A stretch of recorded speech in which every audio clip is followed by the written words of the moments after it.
sait que c'est pas vraiment le point fort du PSG cette saison à domicile. Et ben ça a un petit peu changé. Regardez, c'est parti pour ce résumé. Le PSG sans Mbami, forfait de dernière minute. Et puis le PSG très percutant, très volontaire d'entrée de jeu avec cette énorme occasion de Paoletta. C'est la seule quasiment de Paoletta dans tout le match. Lui qui dit souvent j'aimerais me créer plus d'occasions.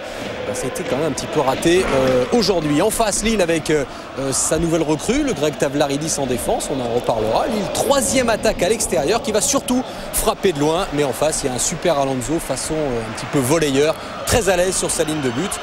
Et c'est en fait un petit coup de pouce de l'adversaire qui va permettre au Paris Saint-Germain d'ouvrir le score. On a vu l'inquiétude de Claude Puel, on est dans les 15 premières minutes dans ce premier quart d'heure.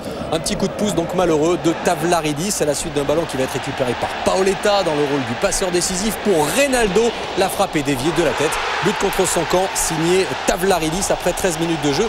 C'est un petit événement parce que le PSG n'avait donc plus ouvert le score au Parc des Princes depuis le 27 septembre dernier. C'était face à Auxerre.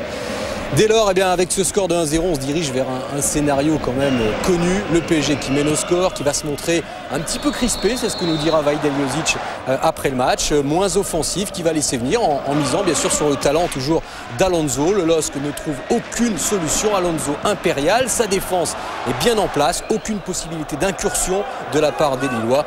Que des tentatives lointaines. Encore un tir ici de Landrin. Ça, c'est vraiment la force du PSG. Alors qu'on voit Daniel Liuboya, son transfert sera officiel mardi prochain. Il était avec Boskovic. Et puis la seconde période sans grosse occasion, sauf celle-ci, à 10 minutes de la fin, avec cette double occasion de deux joueurs qui ne sont pas en confiance. Deux attaquants qui sont rentrés. Sofiane, qui est l'une des trois recrues, et puis Tapia, Sofiane qui ne jouait pas beaucoup en Angleterre, Tapia qui en est seulement à 2 buts cette saison. 1-0, c'est tout pour la seconde période, mission accomplie en tout cas pour le PSG, qui fait parler son réalisme et qui conforte finalement son objectif d'être européen en fin de saison.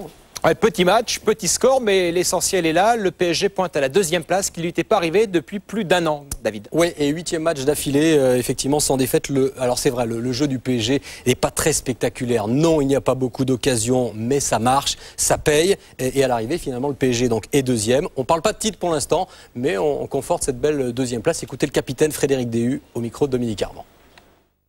Non, je crois que Monaco est un cran au-dessus. Nous, l'essentiel, c'est qu'on arrive à suivre, je dirais, le petit bonhomme de chemin qu'on a en tête. On s'est fixé des objectifs, à nous de s'y tenir. Et pour l'instant, on est dans nos objectifs. Donc pour nous, c'est primordial et on a envie de continuer parce qu'on prend beaucoup de plaisir.